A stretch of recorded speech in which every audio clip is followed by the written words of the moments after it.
Breaking news. The college football playoffs is remaining at 12 teams for 2026. And what that means, everybody, what that means is we are officially, we were before because PATC reported it months ago, we are officially at DEFCON 1. Officially at DEFCON 1. Give me a chance to explain.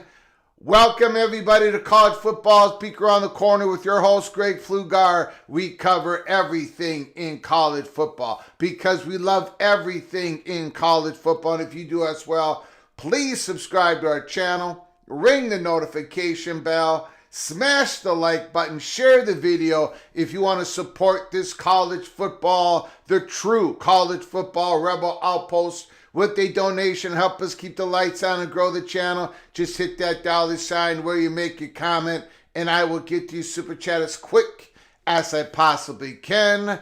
Welcome everybody into the studio that sits on the corner, the very corner of Keith Jackson Parkway and Kurt Gowdy Avenue. Do not be afraid. Do not be afraid to become a legend with your comments and with your phone calls. Breaking news, Ross Dellinger, let's go through it together. The CFP is preparing to announce later Friday, today, that the postseason format in 2026 will remain at 12 teams, sources tell Yahoo Sports. Bearing something unforeseen, communication between the SEC and the Big Ten this week did not end in a resolution. No. over expanding to 16 or 24 teams. The two leagues holding authority over expansion decisions remain at an impasse over the next phase of expansion. The Big Ten prefers a larger field with multiple AQs per conference. Tony Petitti held the line. Tony Petitti held the line. The Big Ten prefers a larger 2014 playoff with multiple AQs per conference. The Southeastern Conference prefers a more incremental step to 16 with at 11 at-large selections. Now there's more to it than that. The commissioners of the other leagues, as well as Notre Dame Athletic Director Pete Bavacqua, and all members of the CFP Management Committee have publicly supported the 16-team version.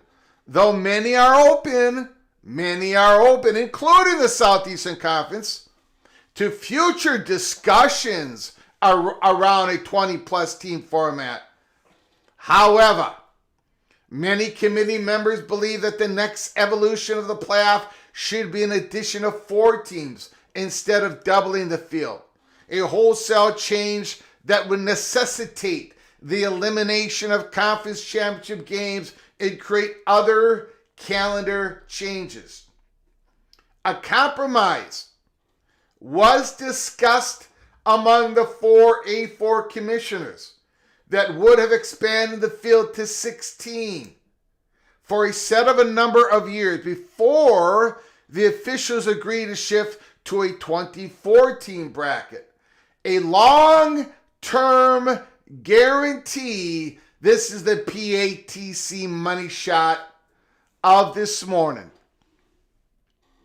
A long-term guarantee that the Southeastern Conference was against making in such an unpredictable environment. Southeastern Conference ain't going to be making no long-term agreement. Not now. Not with the governance problems, looking at going in their own silo. The Southeastern Conference is not willing to make any long-term agreement, any agreement past 3 or 4 years from now. Just because the commissioners did not reach an agreement for a format change in 2026 does not mean that the expansion conversation for future years is over. In fact, negotiations are expected to continue. In addition to that, let me get to this part. A reminder that the 2026 playoff is the first year of the CFP's new 6-year contract agreed to the spring of 2024. The agreement, codified in an MOU, specifically grants the champ of each of the 4 power leagues an AQ plus the highest ranked G6. So in 2026, an 8-5 Duke Blue Devils would have gotten into the playoffs. They would have been selected, not James Madison. It would have been Tulane and Duke. In addition to that, the MOU grants Notre Dame an automatic berth into the field if the Irish are ranked inside the top 12 of the CFP Selection Committee rankings. So, ladies and gentlemen, in 2026, if Notre Dame is ranked number 12th in the rankings, they're in the playoffs. Most likely, if the Wisconsin Badgers, if the Oklahoma Sooners, if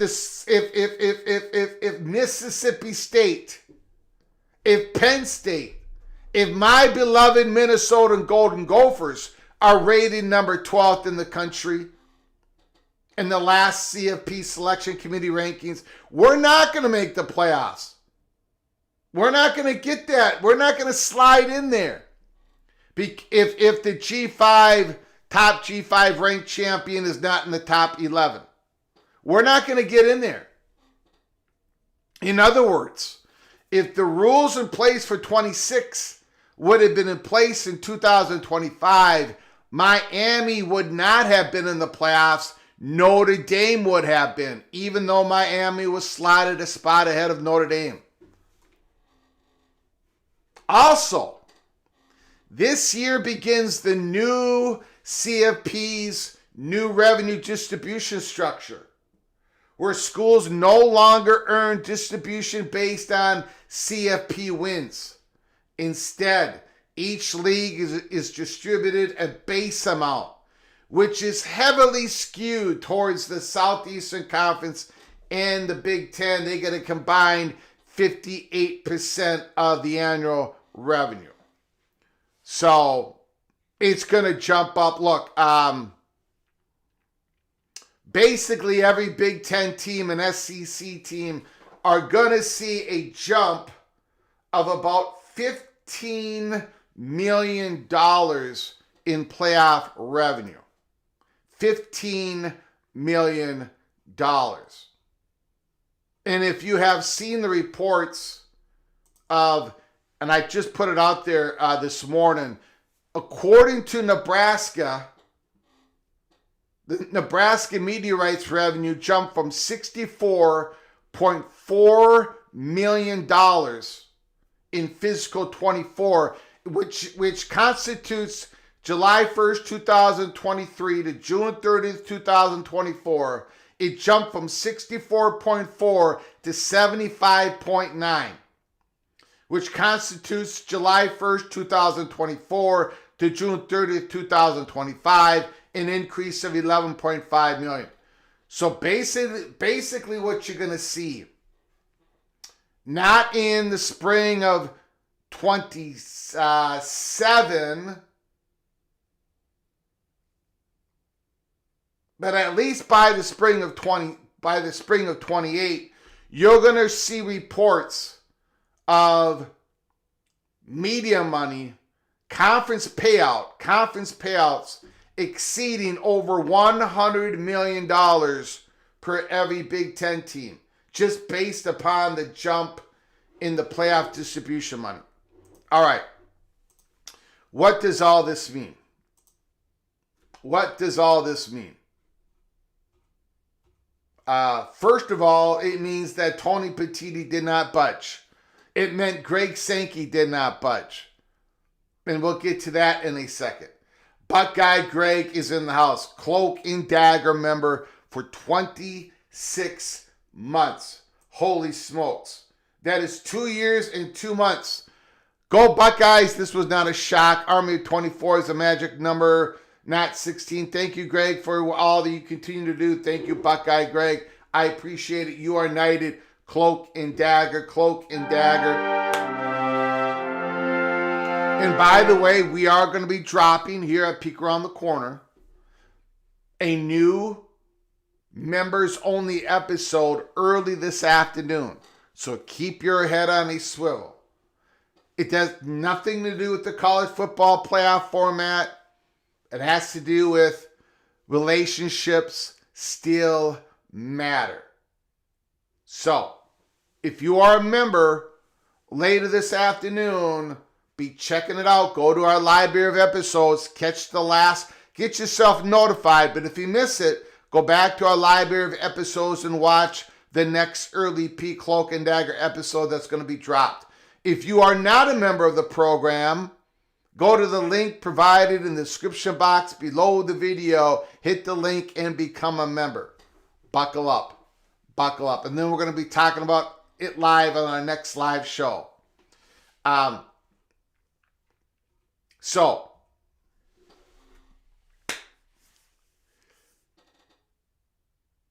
everybody wants the college football playoffs to expand.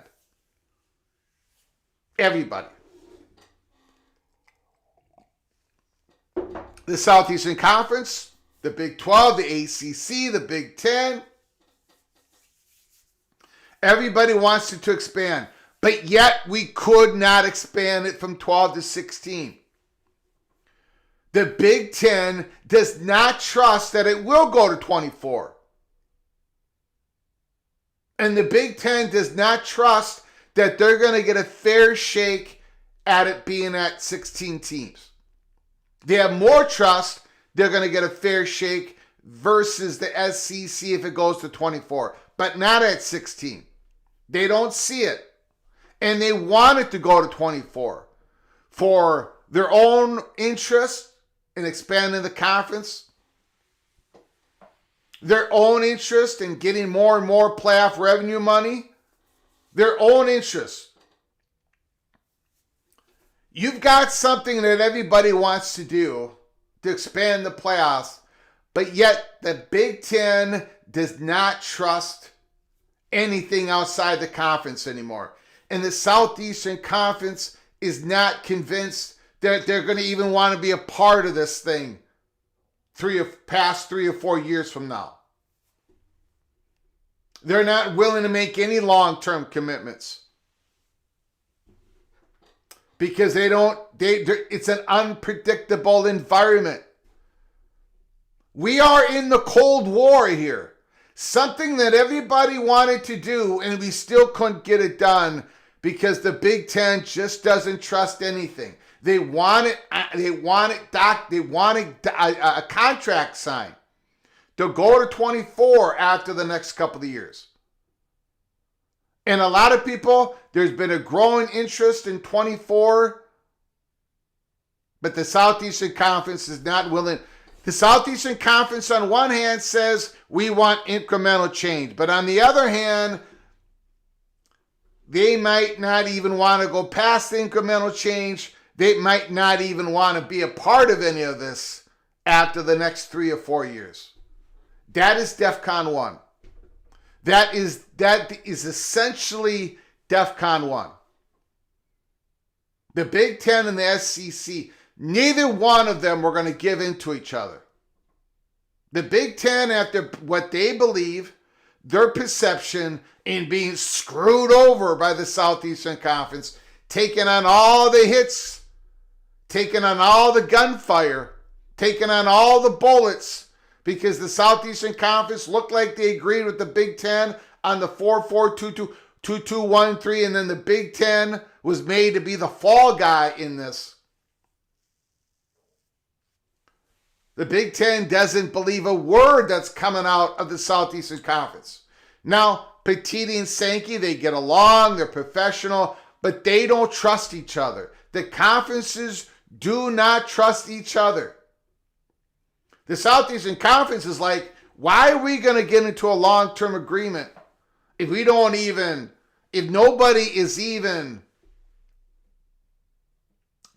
is playing by the rules, including us. Nobody trusts each other. We may have to go into our own silo. Why would we even want to participate in a playoff of 24 if we don't even trust the other conferences? We are at DEFCON 1. If we do not get codification on the House settlement, things are really going to be exploding all over the place. You've got more that story about Darren Mensah.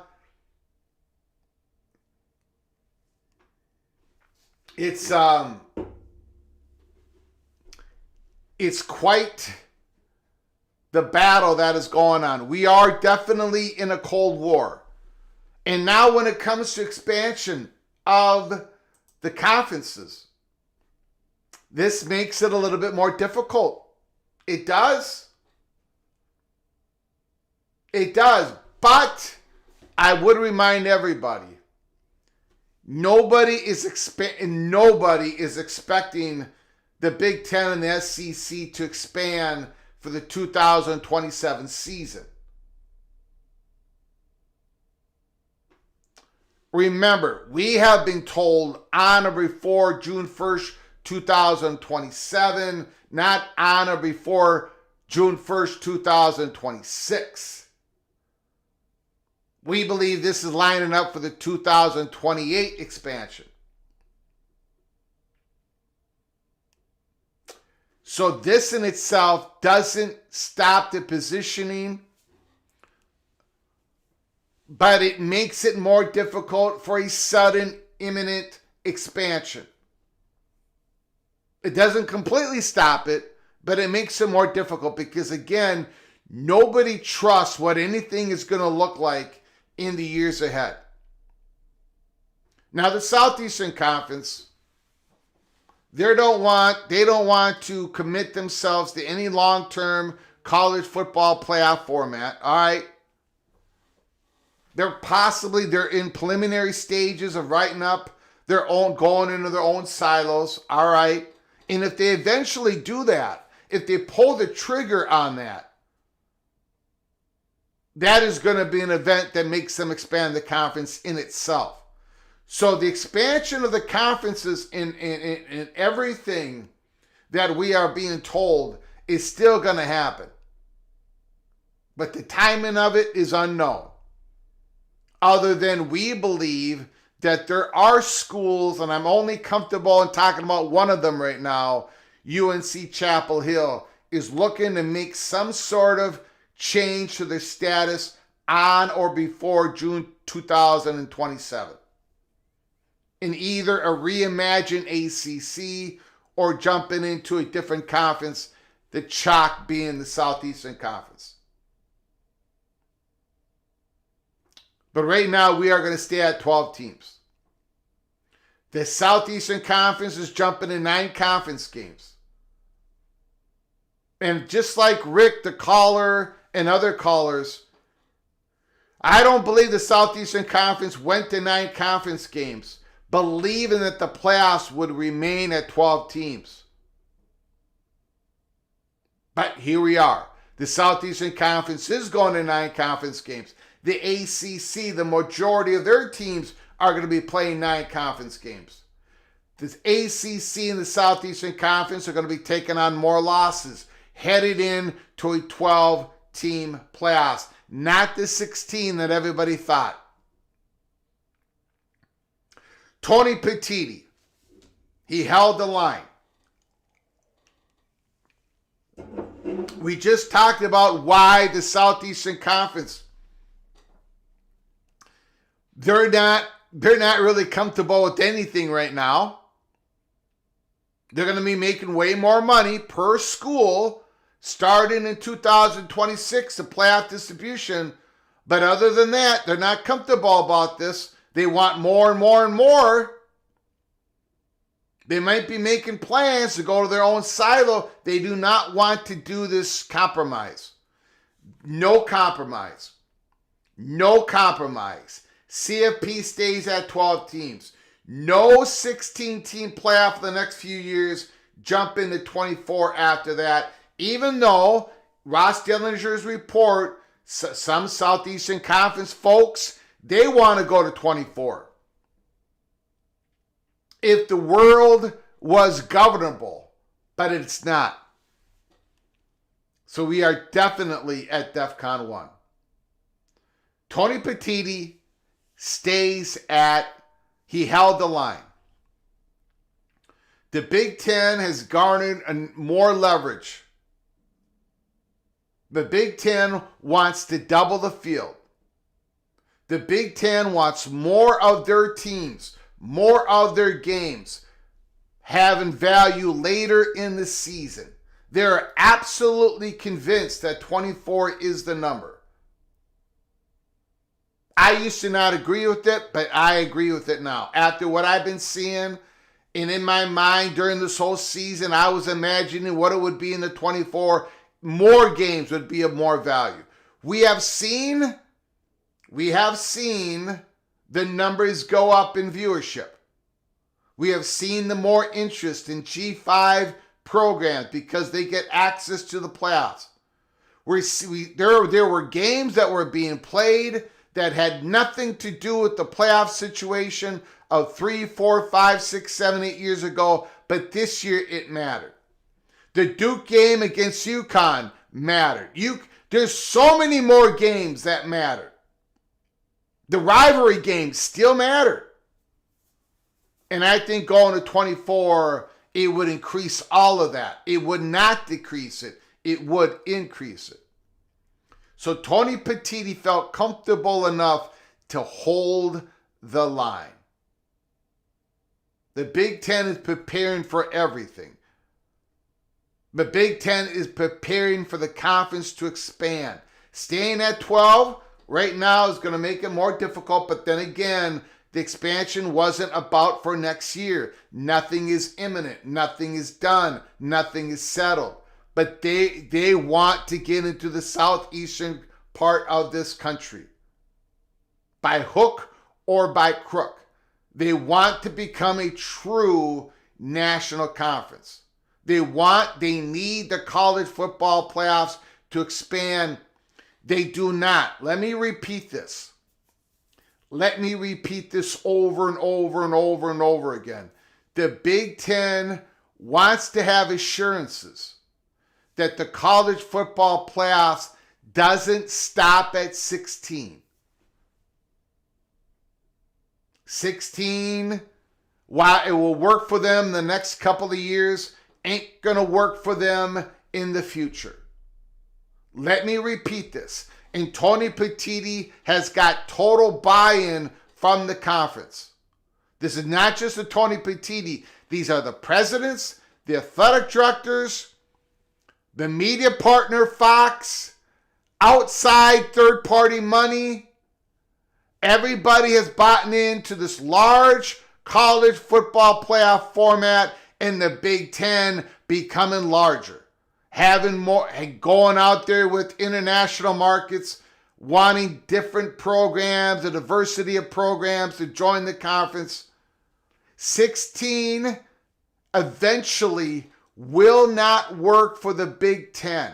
I do not know more. I don't know how much more clear I can be. 16 does not work for the Big Ten, and they do not want to be in a position to be stuck at 16. That's why they needed the assurances on paper. They needed the contract, and the Southeastern Conference refused. All right. If that's not DEFCON 1, hello! If that's not DEFCON 1, I don't know what is. There is no kumbaya going. Now, again, all the conferences say we were getting along, we all professional. Yeah. But your interests are completely going away from each other. You know who the big loser is today? Who is the big loser today? Put it down in the chat room. Name me the school that is the big loser today. And it's not going to show up for a while, but it's eventually going to show up. No, it's not Penn State. Oh, I'm the loser? I'm the loser? Wow. Notre Dame. Yeah. Notre Dame's the loser.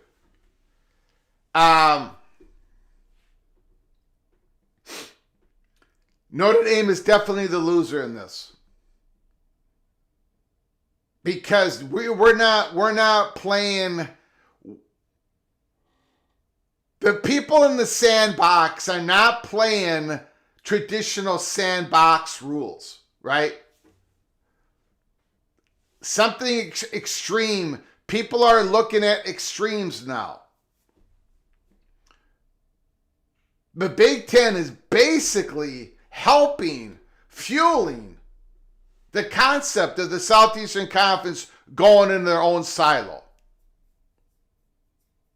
Once the Southeastern Conference goes in its own silo, if that happens, Notre Dame is going to they're going to be looking at a completely different future. Their future is going to change more drastically than everybody else's. The Southeastern Conference did not get its way. We're not going to 16.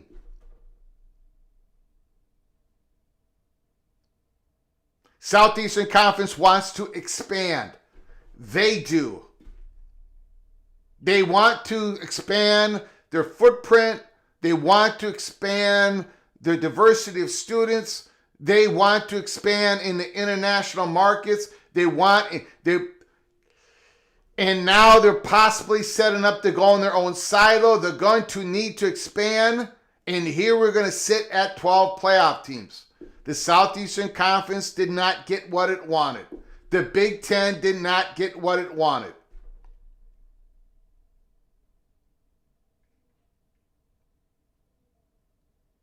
As much as big of a value brand that Notre Dame is, and they are, as powerful as they are, I mean, they do have a vote in a lot of this stuff. Notre Dame does not control its own destiny. It does not control its own future. The Southeastern Conference does. The Big Ten does. And the further the Big Ten and the SEC go away from each other, the less protection that Notre Dame receives from the Southeastern Conference.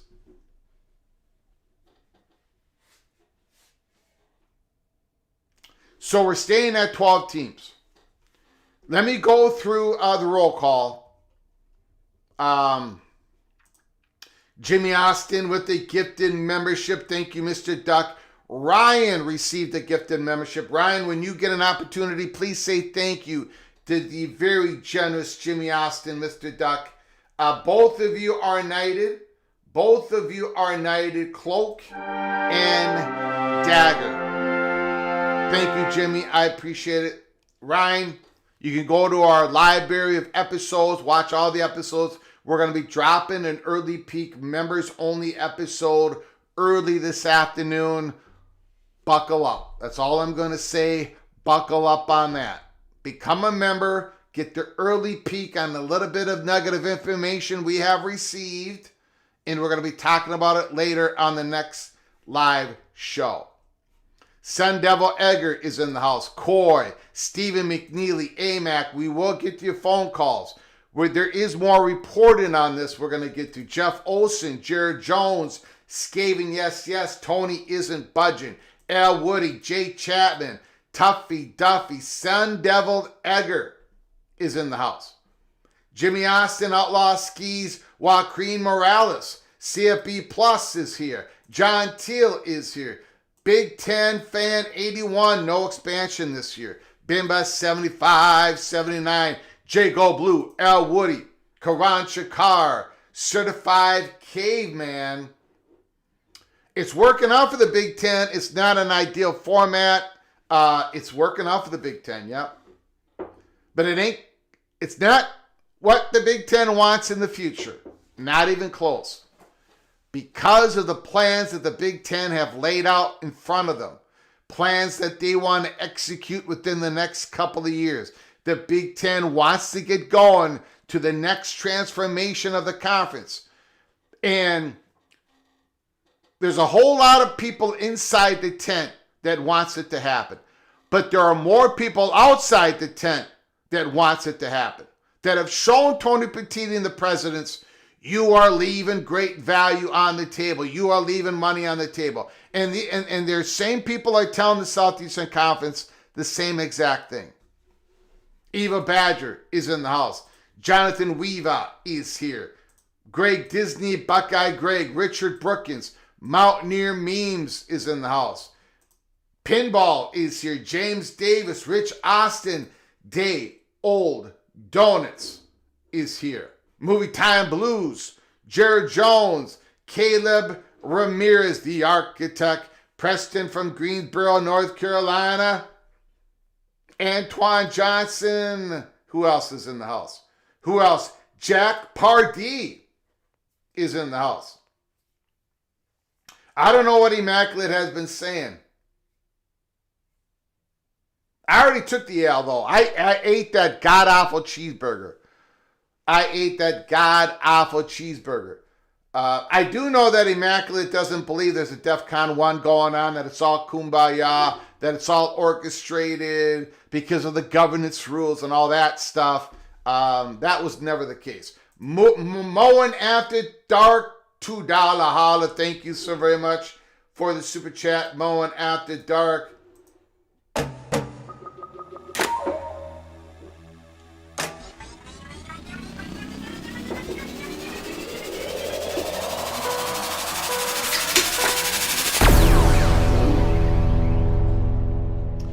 leverage, mowing after dark. In other words, what Mullen is saying that the Big Ten is pressing their leverage.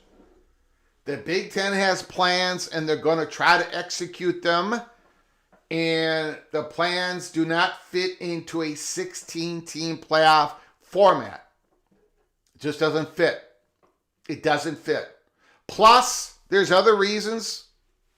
I mean, Fox Sports, Big Ten is the proxy. Fox Sports wants in on the playoffs. You saw the 30.1 million viewers, Indiana, Miami. DEFCON 1, all over the place. DEFCON 1, buckle up. Buckle up. Jay Chapman, the SEC believes they have the viewership to make it on their own. Yes, and that's playing the yes. Taking more of that money. Yes, yep. Movie Time Blues. Thank you, Moen. Appreciate your generosity. Movie Time Blues. So, Greg, this is referring to the two solar systems comment made a couple of years ago. Yeah. And if those solar systems are moving farther and farther and farther apart, you know, you gotta, if you can, you gotta be able to be a planet, be at least a moon, be at least a immediate one of those rocks flying around. Atlas, 3-eye Atlas. That came through. You got to be able to go to one of the solar systems. And Notre Dame is going to have to make a decision. If the Southeastern Conference is serious, and I think they are. This is another example of how serious the Southeastern Conference is in their threat. I don't think it's an idle threat. I have lots of reasons to believe this is not an idle threat, to go in their own silo. Remember, the Southeastern Conference wants to expand the playoffs. They could have agreed. To go to 16, in 3 years from now, go to 24. But they're not convinced they even want to be a part of anything in 3 or 4 years from now, 5 or 6 years from now.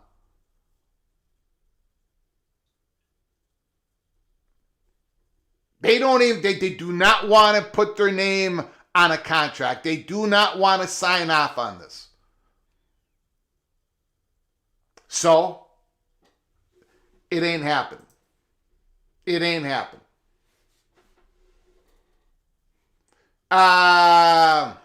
Pinball. Why is the rest of the nation getting crushed by snow and ice in Minnesota by nothing?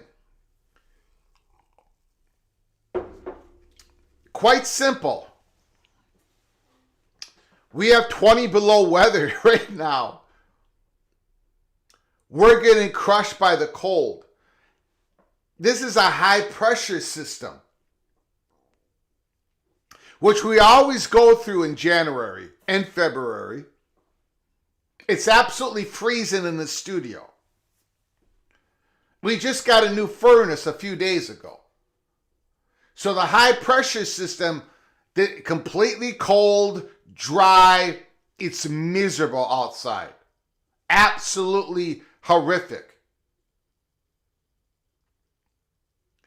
The low system is pushing down into you guys, and then you've got this this wind.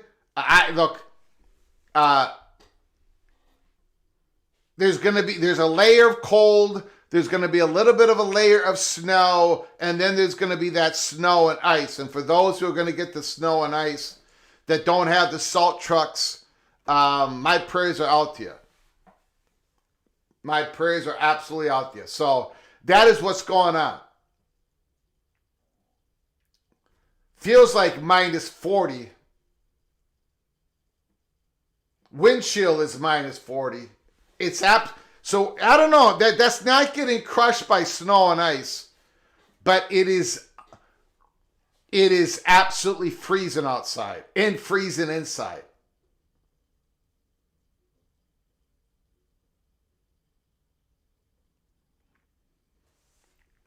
Prof, with no 5 stars on the team, Indiana won the championship.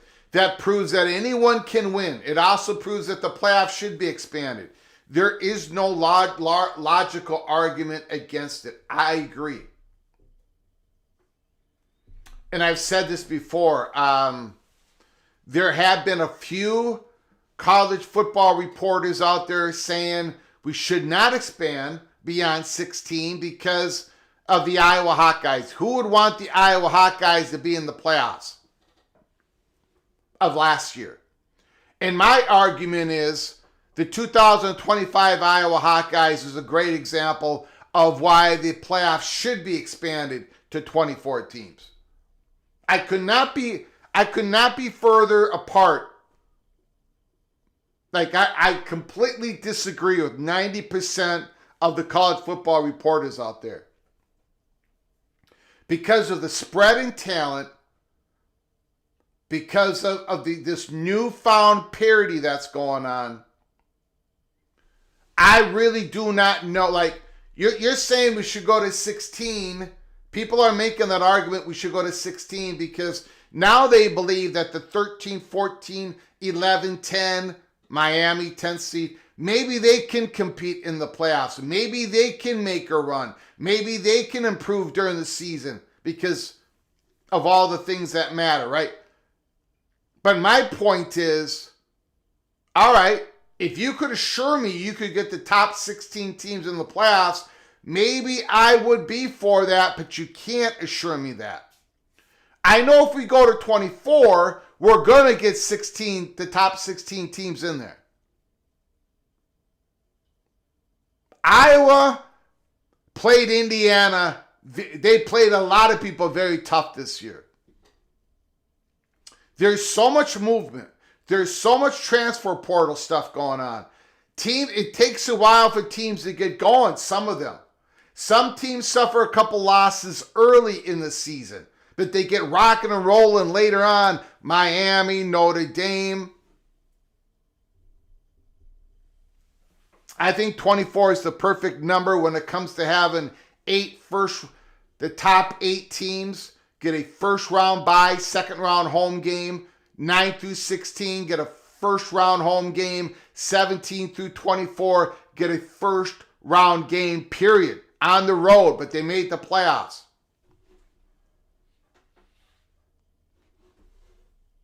Rich Austin would love to see SEC go to their own silo. That would be amazing.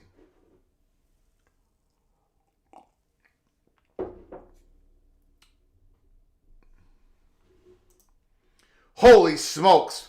We got a monster super chat here. Wow.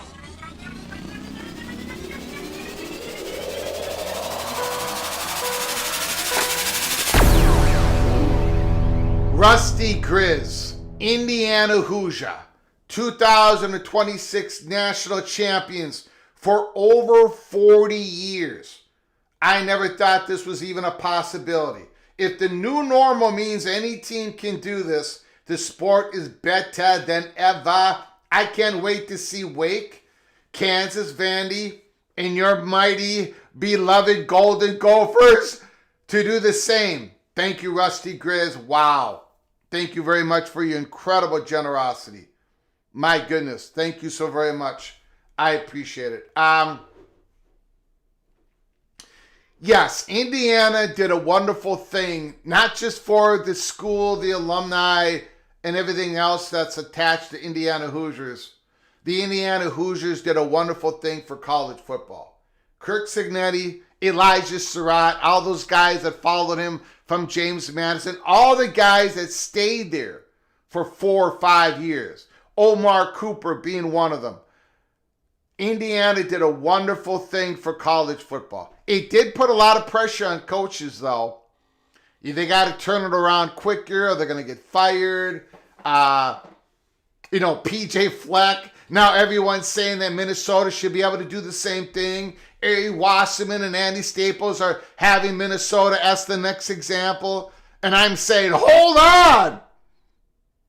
As much as Indiana has been in the doldrums over the last 80 years, You take a 300-mile radius around Bloomington, Indiana, and there's a whole lot more football players in that spot than it is up here in Minnesota. But I get it. I get it. I get it. Talent evaluation, spending your NIL money correctly, development of players. Kirk Cinetti might be a one and done. Like, he might be the only one who could have pulled this off. But we're all going to find out together, right? I mean, this is a national college football YouTube channel. I did a spotlight on every team out in the country during the offseason. I did not just talk about the top brands. I talked about all of them. Northwestern, Mississippi State, Oklahoma State, Baylor, which I thought was going to have a fantastic season because I'm Greg the Cooler, but I went through everybody. I have been dreaming about it, Indiana, for years, for decades.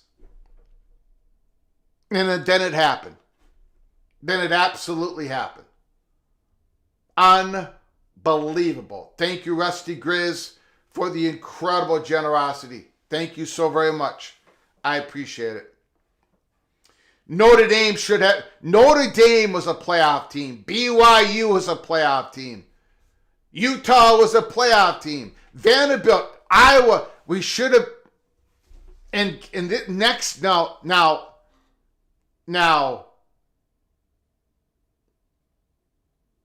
next year, we're going to stay at 12 teams. But everybody's going to be looking at, what if we were at 16? What if we were at 24? What if the G6 got 2 teams in automatically, not just one? What if we had the AQ model?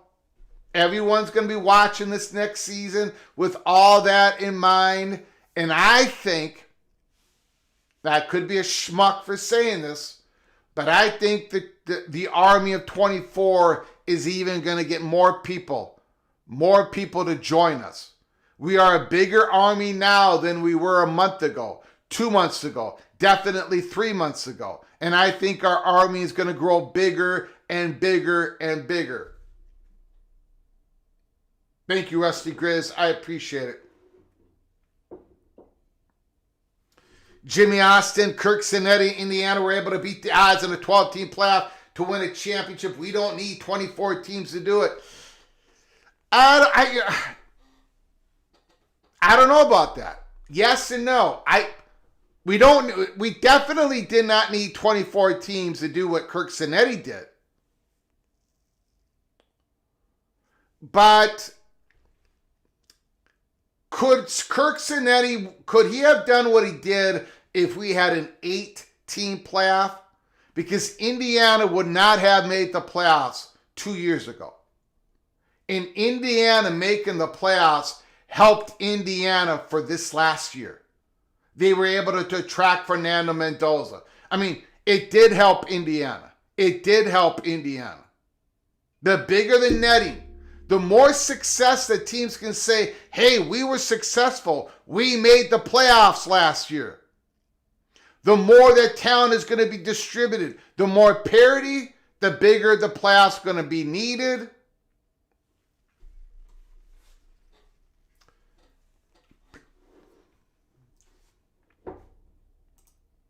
Correct. Both the Big Ten and the SEC are projected across $100 million conference payouts. Yep, absolutely correct. Yep. And we see that right now. Nebraska and, of course, all the other Big Ten teams are sitting around $75 million in payouts, and that's going to go up about at least 20-some million in the next year because of the college football playoff expansion and distribution. That's finally going to come in and be reported.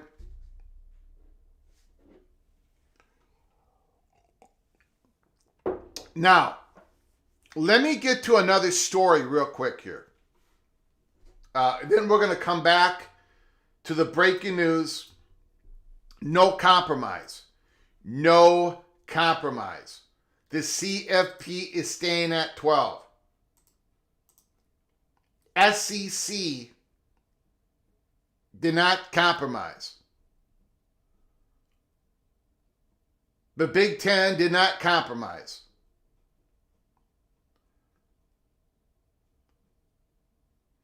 ESPN is now announcing the playoffs to staying at 12. On3 is reporting that the playoffs is staying at 12.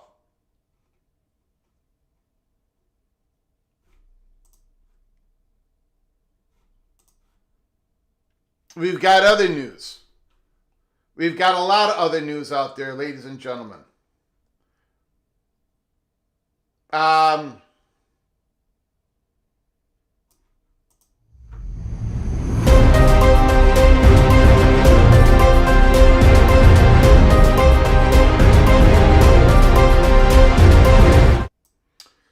Pittsburgh Steelers reportedly very interested in Miami head coach Mario Cristobal. So there is some NFL attention. Now, we always get this, and most of the time it doesn't happen. Most of the time it doesn't lead anywhere, right? Marcus Freeman, now it's Mario Cristobal. According to a recent report,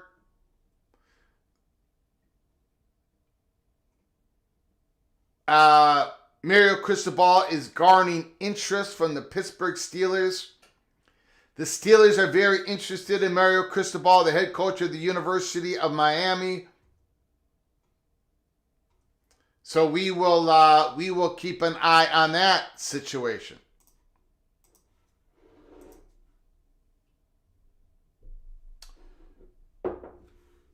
Now, of course, we're going to keep going into the Holy Smokes Theater, right? And there is one. Well, there's a lot of schools out there. There is a lot of schools out there that want a shakeup in the ACC for their own self-interest. Not just the Big Ten. Potentially looking at Miami. Potentially they want North Carolina. Right now we don't think they're going to get them. The SEC, right? The Big 12 might be in a good position to get some ACC schools into the conference if the ACC gets poached by the Big Ten and the SEC.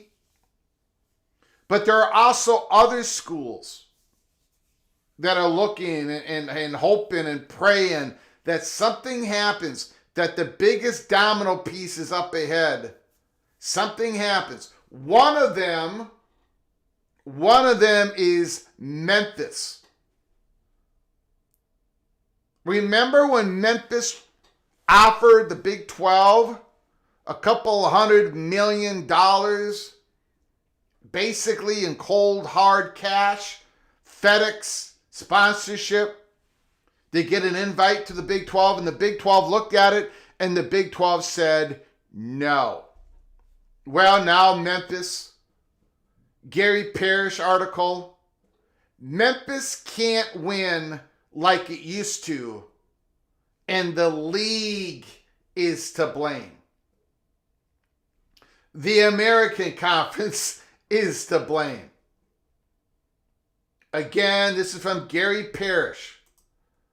I sat at the CBS Broadcast Center late Wednesday here in Midtown Manhattan, first and foremost, working as a college basketball studio analyst for CBS Sports, but also watching my alma mater, the University of Memphis, play at Tulsa. It did not go well. Final score, Tulsa 83, Memphis 66. The result means the Tigers are now 9-9 and projected for what would be their worst finish at Ken Pom in Coach Penny Hardaway's 9 seasons in charge. They're down in 97th at Ken Pom, even lower in the NET. Simply put, unless the Tigers win their conference tournament and secure an automatic bid, they will miss the NCAA tournament for the second time in 3-year span and leave Hardaway with just one NCAA tournament victory in his career. Needless to say, none of this is good. It's called the American. For a while, it was fine. But then Louisville and SMU left for the ACC. UConn left for the Big East. And Cincinnati, Houston, UCF left for the Big 12. And Rutgers left for the Big 10. So now the only original American Conference members still in the league are Memphis, Temple, and South Florida. Yuck. Again, this is the biggest issue facing Memphis athletic department, which is not to suggest Hardaway isn't also responsible for what we watch Wednesday night. Truth is, his job and surroundings have changed so much since he was introduced as Tubby Smith's replacement in March of 2018 that I actually feel sorry for him. It's not his fault that most of the other good programs in the American left, nor is it his fault that the Big 12 won't take a financial commitment worth hundreds of millions of dollars presented by Memphis last summer. Again, it's not Penny Hardaway's fault that the Big 12 would not take the stacks and stacks of whole, cold, hard cash from Memphis, designed to finally give the Tigers entry into a better league. If you'll accept the analogy, it's like Hardaway moved into a really nice house in the pretty nice neighborhood 8 years ago, but then all the good neighbors moved out. The neighborhood started to deteriorate, and now it's negatively impacting the quality of your home that used to be awesome, but it's hardly recognizable. But all of that acknowledged, Hardaway still has what is clearly the best job in resources in this conference, the American. Even if neither his job nor his conference are what they used to be. Point being, there are a few excuses for ever losing by 17 at Tulsa, or forever being a 5.5-point underdog against the Golden Hurricane, regardless of the location of the game or how it unfolds. But I digress. Here's my point. Yes, Hardaway could be doing a better job. That's a fair assessment, sadly. But some of the things he did early in his career, like enroll multiple top-ranked recruiting classes, are simply impossible to do now at Memphis in this conference, the American Conference. Give the job to John Scott, the coaches here, Dusty May, Hurley, Calipari. Doesn't matter. Nobody could recruit like Hardaway once did at Memphis anymore because of the Tigers no longer play in the best conference outside of the traditional power structure. Rather, Memphis now plays in what computers have labeled the sport's 10th best conference. One that ranks behind all of the power conferences, sure, but also ranks behind the Mountain West, the Atlantic 10, the West Coast Conference, and the Missouri Valley Conference. Holy smokes. In other words, Memphis has gone into a span of just 5 years from being able to recruit 5-star prospects and enroll top-ranked recruiting classes to a place where the Tigers now struggle to keep their stars from bouncing to a bottom-half Big 12 program. In other words, for the first time in my life, Memphis Conference affiliation is damaging the school's forever favorite sport in multiple ways. But it's also completely decimated the fan base because, well, once you're conditioned to call Louisville, Cincinnati, and Houston rivals, it's harder to care about UTSA and Rice. Combine that with 0 Sweet 16 appearances since 2009, it's fair to assume most current students have no memory of the Tigers marching through the bracket in a way that takes over the city. And now all fans see once the conference season approaches are games against teams they don't care about. So if you don't bleed blue, exactly, I get it. But don't ever insist what's lost is lost forever. Because it doesn't have to be. Provided Memphis President Bill Hardgrave and Athletic Director Dr. Ed Scott can figure out a way to eventually get the Tigers into a better league. One where recruiting like the program used to recruit is possible again. One where there are conference foes that invest and care similarly. Trust me, they're trying. I also believe they're capable. The good news here in that people in my industry, the chatter behind the curtain, certainly think some ACC members, North Carolina, Virginia, Clemson, Duke, will eventually break away and join either the SEC or the Big Ten, leaving the league searching for replacements. The hope then would be that Memphis, widely regarded now as the best athletic department, not in a power conference, would be option number one. And just like that, these conference games against East Carolina and Charlotte would be replaced with games against Louisville, Syracuse, Georgia Tech, and North Carolina State. That is not an unrealistic scenario. Most believe. In the meantime, though, it is what it is. But let me leave you with this. Though I grew up in a die-hard Tiger basketball fan before eventually becoming the program's beat writer for the Commercial Appeal, where I worked until I moved to CBS Sports in July 2006. The truth is that my years on campus weren't the best for the program. Remember how I told you my senior year was 1999? The Tigers won 13 and 15 that season under Tick Price, who would resign the following November due to an inappropriate relationship with a student. What a mess. But just 9 years later, the Tigers were ranked number 1 in the country. Bottom line, Tiger basketball has always bounced back from bad times. Always.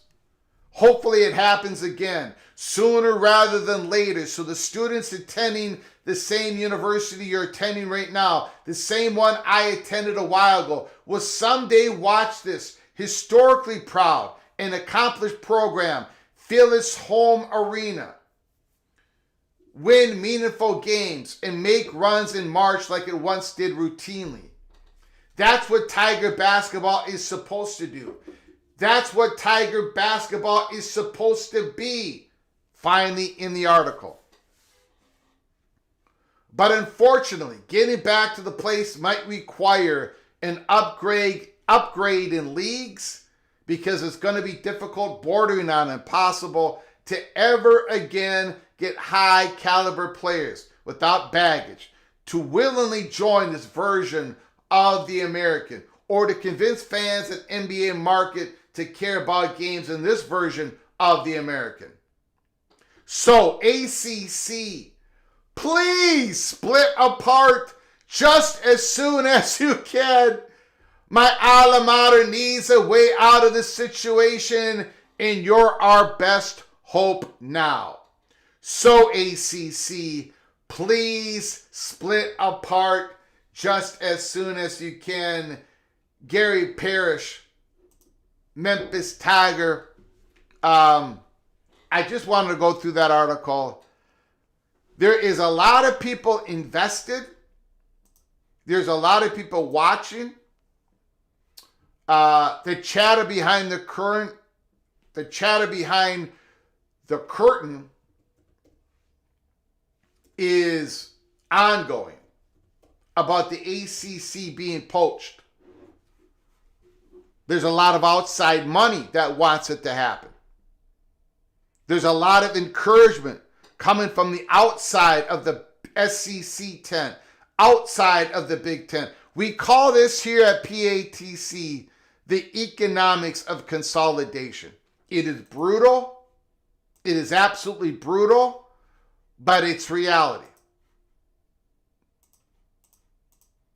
And there are schools and university, athletic departments, fan bases outside of the Big Ten, outside of the SEC, outside of the Big 12, outside of the ACC, that wants the ACC to split apart and as soon as possible. One big example is Memphis, because that athletic department is suffering right now. At least the basketball program is. They made an attempt to get into the Big 12, and the Big 12 turned them down. And now they're looking at the ACC being their best opportunity. So we'll keep an eye on that. I just wanted to bring that up. Heartbreak 25, happy to hear it's staying at 12. Honestly, more data points are needed before making massive change. The problem with 12, day-old donuts. How long can we get away with denying schools like Notre Dame, Vandy, BYU from getting into the playoffs? That's going to happen next year, right? Somebody's going to lose a couple early games, and then they're going to go on an incredible roll. They're going to be one of the best teams, but they're not quite going to make the playoffs.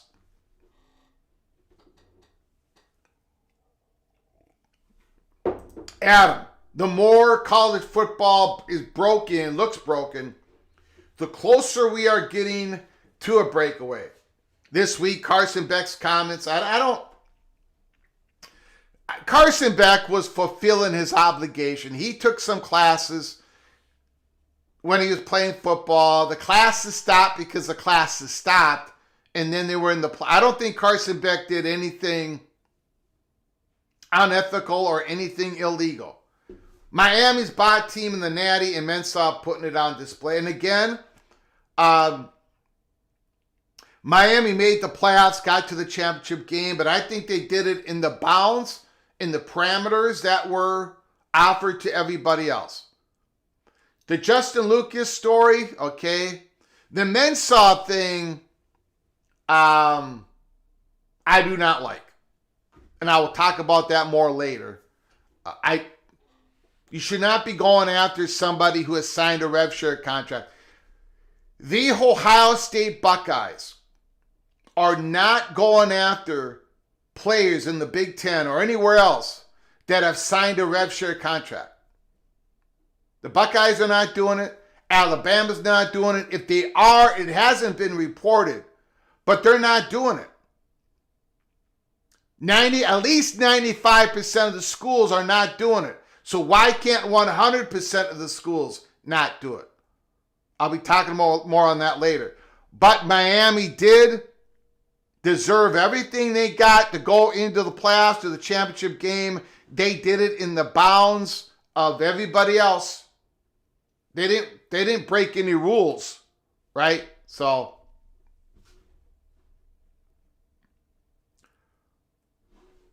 Rock and Rant, for crying out loud, Carson Beck went to class. Yeah. He literally took classes. Yes. I'm literally sick of people dunking on my school without actually knowing the truth. Yeah. Helmer Hennison, super chat.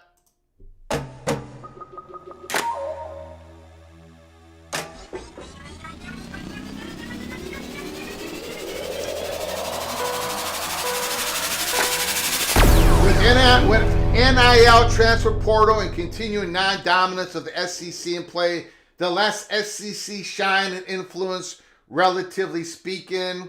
Thank you for the $5 hot. Look, again, I sound like an SEC homer lately, but the SEC still has a whole lot of shine, a whole lot of dominance out there. They're going to be coming off the mat here real soon. There are no permanent victories in college football, although the Southeastern Conference made it seem that way for their incredible couple of decades of absolute dominance. But we are in a new world, at least right now. Things are spread out. Talent is spread out more and more and more. More talent evaluation is more important. Development is more important. You're not going to have the depth like you had in the past. The top programs in the SEC, the Big Ten, the ACC, the Big 12, you're just not going to have the depth. So injuries are more important. Talent evaluation is more important. But I'm not going to dog walk the Southeastern Conference. They are very rich, very powerful, and they're going to get off the mat. Thank you, Helmer Hennison. Thank you for the $5 holler. Appreciate it. Do you think Bama did a temper with Isaiah Thomas from Miami last year? Come on, Greg. I don't know about this. Did Isaiah Thomas sign a rev share agreement? I mean, we didn't even have that last year. Again, I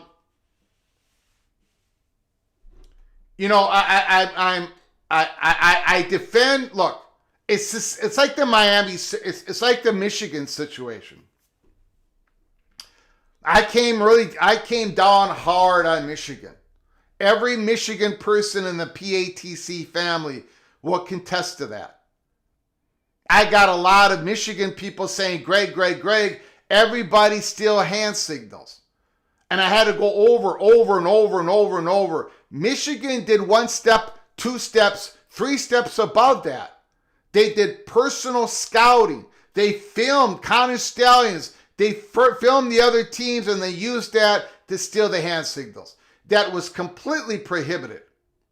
But people kept mixing the apples and the oranges together to defend Michigan. They kept saying, other teams still, it's part of the game, Greg. And I said, you are mixing apples and oranges. Schools tamper. They shouldn't, but they do it. Schools are flipping committed players. That's always happened. Schools are tampering always. But I haven't seen a whole lot of reports that schools are going after players that they've known that they have signed the rev share agreement, because everybody knew that that was going to be a no-no when we all created the rules on this. Now, maybe a whole lot of it's happening. I have not seen every time someone sends me something about a player being tampered with or this and that, I say, did that player sign the rev share agreement or not? And the answer is always, no, they did not. Okay, so that's not the same thing as Darren Mensah. He signed a 2-year agreement. Is he going to eventually play at Miami? Probably. Most likely. There's probably going to be an exchange of some money going on. There's probably going to be a settlement. Maybe not. But this is different. This is another step. I'm not going to mix apples and oranges. We're not talking about Xavier Lucas right now. We're talking about Darren Mensah. You used that, Rock and Rant, last time. You can't use Darren Mensah signed a 2-year contract. He signed it. It was up to him. He signed it. Now, can he get out of it? We'll let the courts decide. But look, Minnesota is not going after guys who have signed a rev share agreement. That's been my point. Why can't everybody follow the same rules? Why can't they? Like 95% of the schools at least what I know, are following the rules not to go after guys with rev share contracts. Why can't 100% do it? I don't, and then you've got, look, you've got this guy here. I'm not even really going after Michigan yet Miami yet, because I really do not know. I have been just explaining that schools do not look. This is what I'm getting sort of fed up with, though, is guys like this. Barry Jackson. The preference for Mensah obviously is a settlement so he can sign with Miami. But Duke is going through a vengeful anger state of grief. You see this, and there's more examples of this reporting. So I say, or Duke is doing what 95% of the other schools would be doing in this exact situation. Once again, Duke is the bad guy in this situation. But almost every other school, especially if it's happening in your own conference, would be doing exactly what Duke is doing. I don't know what the courts are going to be. I don't know what it's going to be. I have no idea what the decision is going to be. Right? No idea what the courts are going to say. I'm not a lawyer. I'm not a judge. I can't even pretend to be. But, it's Duke is not going through a vengeful, it's Duke. Duke got screwed by its quarterback. Mainly, that's the number one thing. The last day of the portal, when he's already has a contract signed, and he's already committed to them again out in public. Like he's saying, I'm going to be back. And then he totally screwed Duke. And of course Duke is pissed. Every other school would be pissed. And they believe that he is signed. So,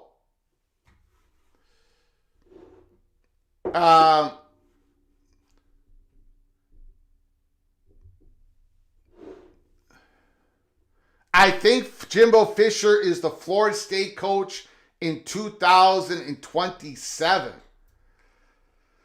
Woo! I don't know. I hope Sperry is the answer at quarterback for Florida State because I don't think Ashton Daniels is the answer.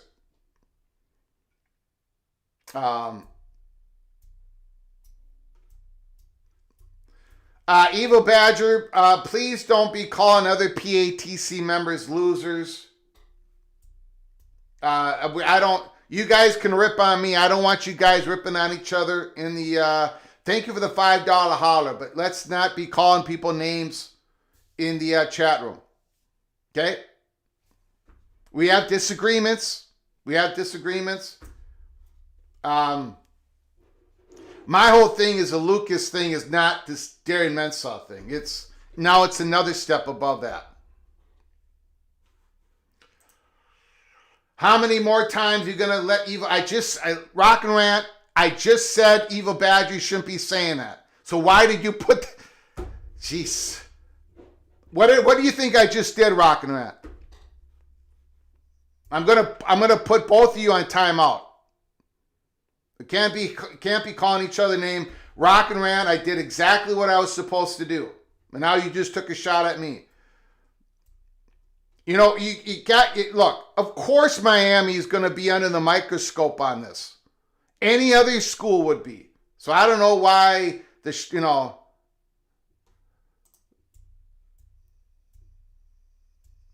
fight. No, we're not going to have any of that.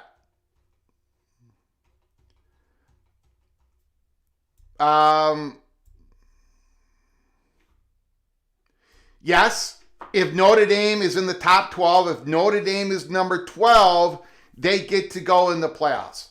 If my beloved Golden Gophers are number 12, it is very highly unlikely they're going to go in the playoffs because you're going to have the top-ranked G6 program champion be in the playoffs. So Notre Dame does have a little bit of a Okay, we got to go through some very kind super chats here. Very kind super chats. We get another Helmer Hennison.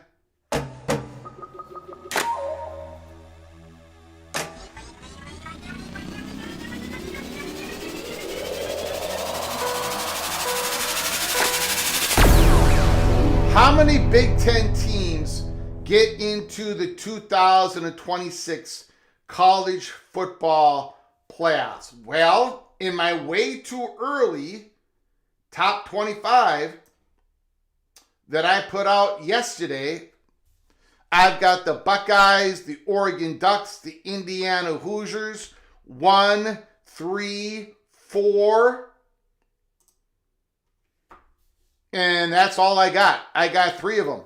I got USC knocking on the door. Maybe USC squeezes in. Maybe. I guess they would be in under this situation. So I guess I got 4. Those were my top early, way too early top 25 picks. That's all going to change after spring camp, after August camp. I think there's going to be some big movers in my way too early top 25. I think there's a chance there's going to be some big movement. Ole Miss is one of them. If Trinidad Chambliss comes back, I got to move them higher. Right? And I've got Miami at number 7 because I think at some point they're going to get Mensah. At some point there's going to be some monetary movement, some money going from one school to another. I got Georgia at number 8. A lot of people were not happy with that.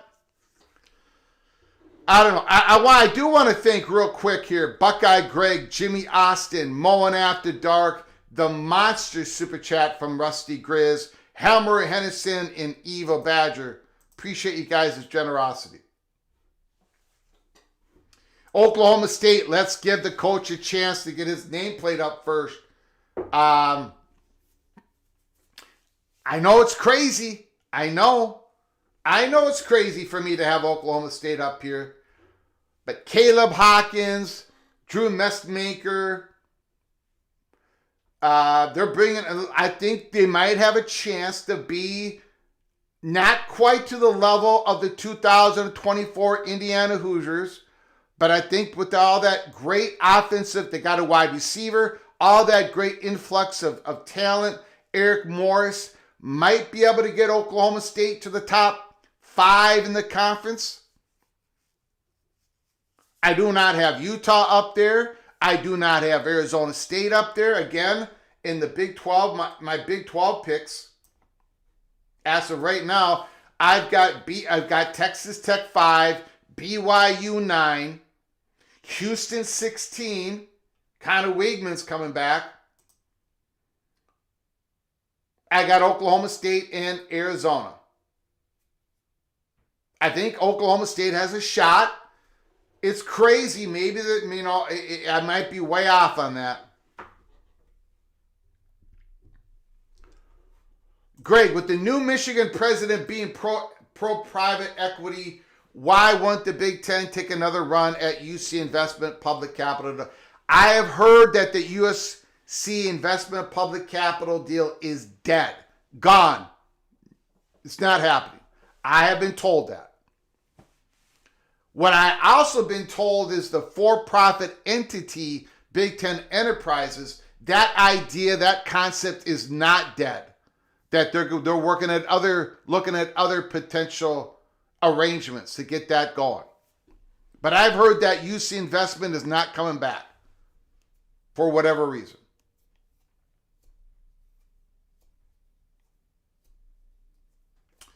USC is heading towards another 3 or 4 lost season in 26.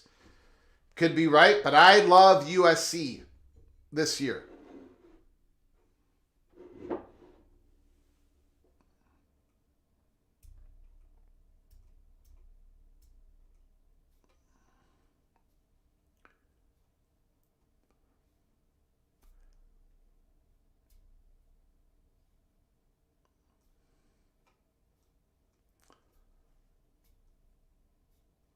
Bob Swanger, thanks for coming on in. Everyone needs to take their blinders off and look at the whole picture. Markets is always a big deal. When we get back to realignment, will market location still be the driving factor? Yes. Everything about Miami spells Big Ten. Everything about it. The market, the diversity of the market, the university, the brand, the international markets that Miami can help bring in, the interest. Everything about Miami spells Big Ten.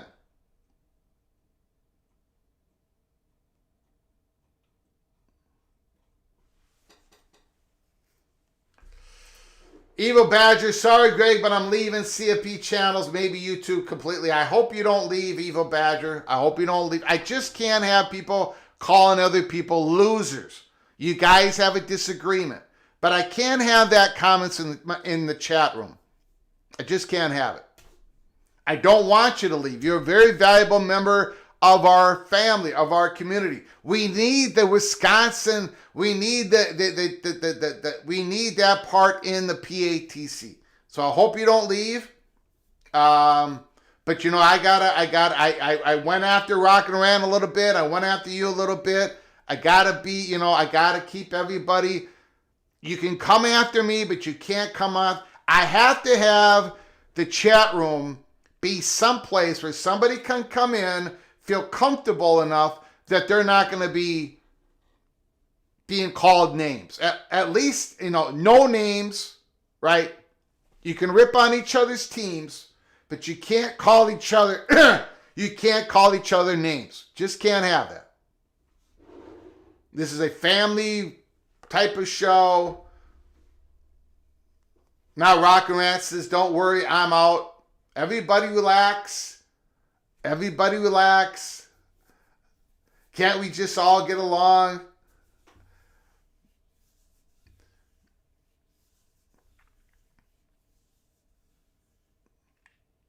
Can you believe that Florida State and Miami both had a shot at Mendoza and both passed? Miami is in Florida. Well, come on, who else would represent the cheesification?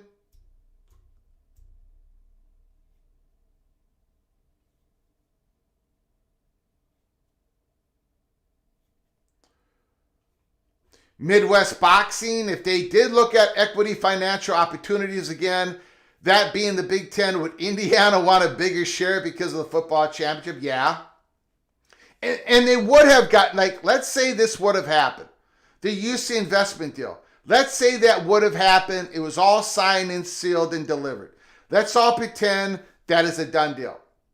In that deal, the numbers would have adjusted according to what was happening on the basketball court, the football field, the hockey rink, the volleyball arenas. I mean, Indiana's stake would have gone up a little bit. It would have happened. It wasn't going to be static. Yeah, absolutely. Midwest Boxing. If this all comes up again, Indiana's going to get a little bit more than it would have had.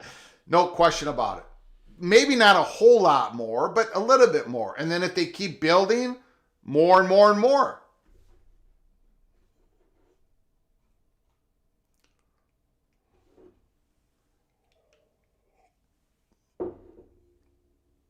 It's the weather, not you, Greg.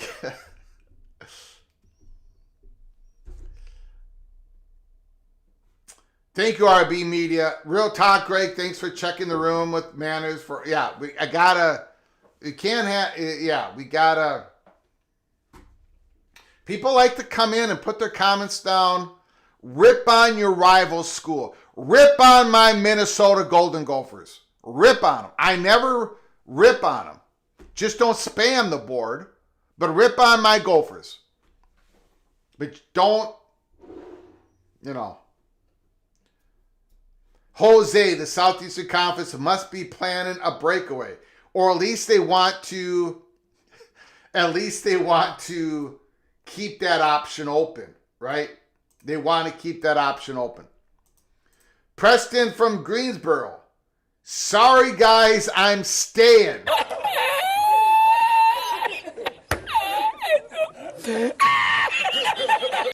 I should have done this. Preston from Greensboro, North Carolina. Sorry, guys, I'm staying. No!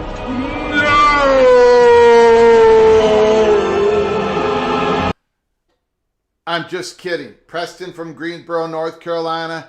That was a joke. That was a joke.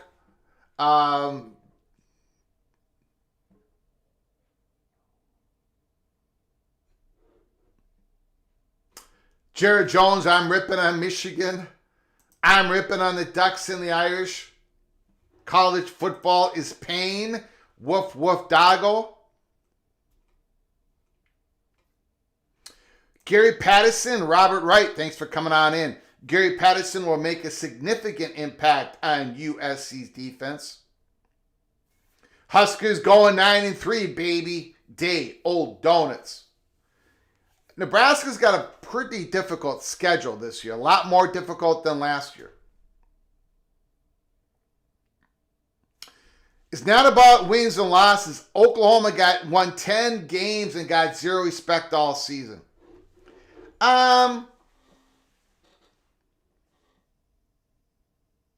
You know, I wouldn't say zero respect, but I do understand what Jay Chapman is saying. I even was probably too hard on Oklahoma. They had a fantastic football season. Brent Venables did an incredible job. They got to the playoffs. They had a home game in Norman.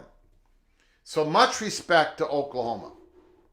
I'm probably guilty of that to some degree. And I think I can be accused of not giving Oklahoma enough respect going into this season. Right now, my way too early, I got them at number 17.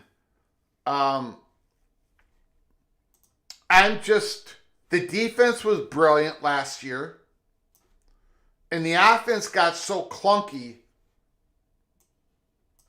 it was almost impossible for the Sooners to do like a 75-yard drive. The offense became entirely dependent on the defense giving them a short field, which the Oklahoma Sooners defense often did.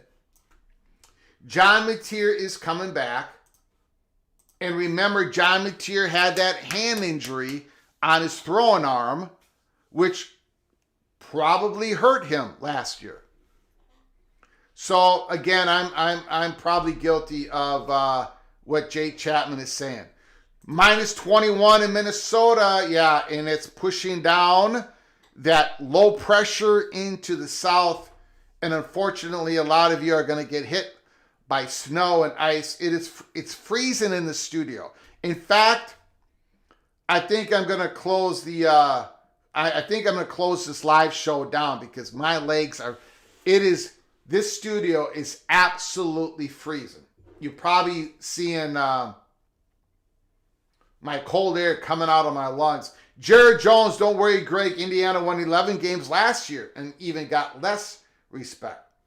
Greg, should the SEC go in their silo, let the Big Ten reach out to the Big 12 and the ACC?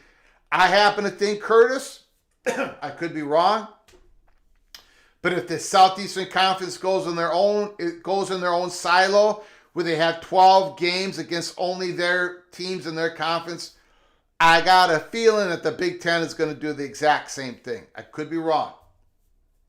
We'll find out together. We're going to find out together. Jose, Gary Patterson implementing open competition for all defensive spots. Lynn didn't have open competition, which was absurd.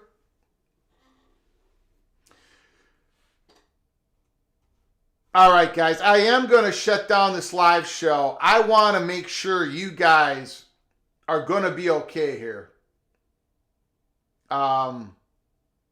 Please take care of each other, your family. I know a lot of people in the PATC family are living in locations that are going to be messed up because of this big winter storm. Sounds like it's going to be the biggest winter storm, which affects most land area in the country in the last 10 years. A lot of locations are going to get a whole lot of ice that don't have the ice trucks that we have up here in Minnesota. Nashville's supposed to get hit with ice. A lot of locations, a lot of people, going to be a lot of power outages. So, I tell you, every time I end this program, I say, please take care of each other, right? Please take care of each other. Take care of your family. Take care. Do not do no unnecessary risks out there, right? Don't be driving on that ice. Do not be caught outside. Warm yourself up and survive this monster storm. So I just wanted to make sure I said that before we go off today. Again, if there's any other breaking news, and there might be, I'll be coming on live later again today to try to provide you at least some entertainment in this dastardly cold weather, ice, rain, sleet, snow, blizzard conditions possibly. So I will be coming on live later today if there's any other stuff going on. But again, I am planning on dropping an early peak Cloak and Dagger episode later this afternoon. So if you are a member, that's going to be happening. Keep your head on a swivel. Keep your head on a swivel. The title of that early peak Cloak and Dagger episode is called Relationships Still Matter. If you want to become a member of this program, go to the link provided in the description box below the video. Hit the link and become a member. If you're new to our National College Football program, please subscribe to our program, ring the notification bell. We come on live at any time. Sometimes we come on in the morning like we did this morning. Sometimes in the afternoon, sometimes late in the evening. You've got to get yourself notified. Subscribe, ring the notification bell, share the video, smash the like button. From all of us at College Football's Peek Around the Corner, to all of you, please y'all take great care of each other. And as always, God, family, Golden Gophers, please you all take great care of each other. We'll see you later.